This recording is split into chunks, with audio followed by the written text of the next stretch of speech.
This series, examining how to be a successful owner-operator, is brought to you by Michelin Canada. Michelin, a better way forward.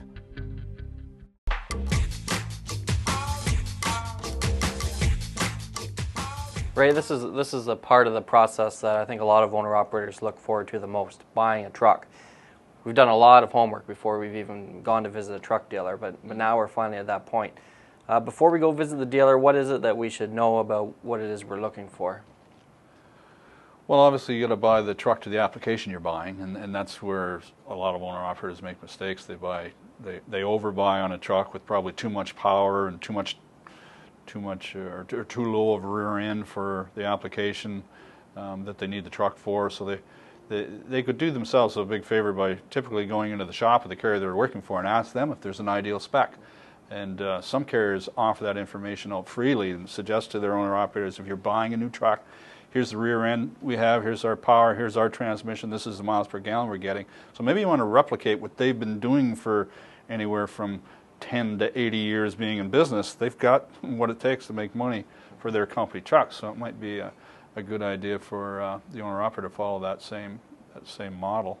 One of the attractive things about the owner-operator lifestyle is the ability to go to the truck stop, show off the truck, polish it, and for that, the general feeling is that you need a classic style truck, yet at the same time we're seeing the fleets migrate towards a more fuel-efficient, slippery style of truck. Is there a better option? The best option that's out there is the one that's going to get the most MPGs. It's miles per gallon, that's what it is, and that's where the dollars are. I mean, if you save, again, 1 cent a mile on fuel is $1,200, and the difference between an aerodynamic truck and a conventional truck could easily be $10,000 to $15,000 a year in fuel cost. So when I get that question from owner-operators, I typically say, of the next 4 or 5 years, which year do you want to work for free? Because that's basically what you're doing. And the other side of that coin, and I mean, believe me, I drove for 10 years, and typically the 359 Pete and the W900s that were decked to the nines, but that's back when fuel was $1 a gallon. In the U.S. you're talking $4 or $5 a gallon. It's really gotten out of hand. So the other side of the coin too is just look at what they've done to the aerodynamic truck. I mean, you get some awful pretty aerodynamic trucks out there these days, and it just makes so much more sense to get as many miles per gallon as you can out of that truck, and to keep your cost of fuel per mile as low as you possibly can. Then that's just dollars in your pocket. Now, if my carrier has a lease purchase plan available, is that something I should consider, or are they typically a little bit risky? Some carriers have very good programs. I mean, typically in the past, they've had lease purchase programs have had a very bad reputation, and they were called the Never Never plan, where you might have the same owner-operator perspective or lease op in that truck, 2 or 3 times a year. My preference is to see people buy the truck. There are a couple of programs out there that are pretty good, but they're the exception. You really have to look those contracts over very thoroughly. I'd strongly advise before signing a contract of that nature to have a lawyer look at it to understand what the residuals are on it. Is there a buyout at the end of this thing? Believe it or not, some commercial leases still have a cap on miles. You're driving a truck at 120,000 miles a year, there could be a cap on miles at 110, and they're going to charge you when you turn the thing in because you're over miles just like a car. So there are still some ridiculous things in some of these leases, so you really got to have somebody look at them. I mean, the advantage is, of course, you go in with no money. So if you don't have any money, it's a way of becoming an owner-operator or a lease operator. But typically those are not the best way to go. What about leasing the truck from the dealer? Is that a viable option? It is. Again, you've got to be in the right situation, probably short on cash. If you buy a truck, especially as a new owner-operator, I mean, if I go out and buy a 2 or 3-year-old truck and I decide after a year and a half, this ain't for me, I don't want to do this, I can sell that truck. I mean, the chances of me getting enough money out of that sale of that truck to get rid of it scot-clean, or scot-free, might not be great. I may have some monies that I still owe the finance company, but I can get out of it.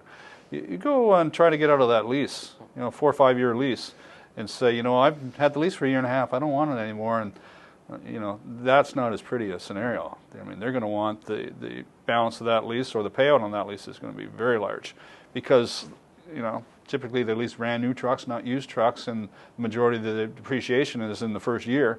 So if you take it back after a year and a half, that truck's maybe worth 60% of its total value, but you still got 75% of the contract left. So they'll want that money. So, you know, that's something you got to be wary of. You make a very strong case for buying a used truck, especially if it's your first truck and you're new to the lifestyle. If you're doing that, how can you be sure that the truck is going to be reliable? Well, you know, I know plenty of owner-operators have done very well with buying a brand new truck, but the majority of them do very well with a used truck, just to keep the payment down. And again, if you've never been in the field before, you've got to be absolutely convinced that that's what you want to do for your career. And getting in a used truck, you can get out of it easier. You know, there's, again, the depreciation on a used truck is typically used up. It's a 2-3-year-old truck, and the majority of the depreciation is in the first couple of years, so it's easy to get out of that. But you know, beyond that, what I tell owner-operators is to spec a used truck exactly the way you would want a brand new one. You don't have to settle. There's enough trucks on the market, and the used truck market varies in volumes that are available, but typically there's enough out there that, you know, if you want specific specs that you're hooked on, then be patient. That truck's out there, you'll find it. And then you get the manufacturer's warranty or the dealer's warranty. You can buy so many extended warranties these days that you can cover off you know, the unfortunate glitch of having something go on you after you know, 100,000 miles or something. And some dealers out there make it very easy to get into a truck, whether it be new or used.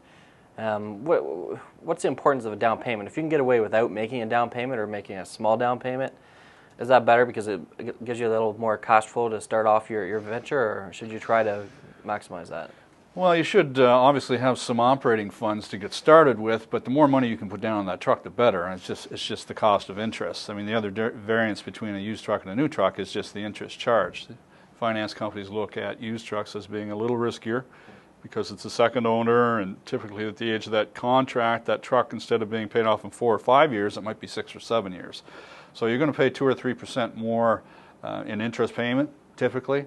So the more money you can put down, you lessen the payment, and at the end of the contract, you will have paid much less in interest and more on the principal side of things. So.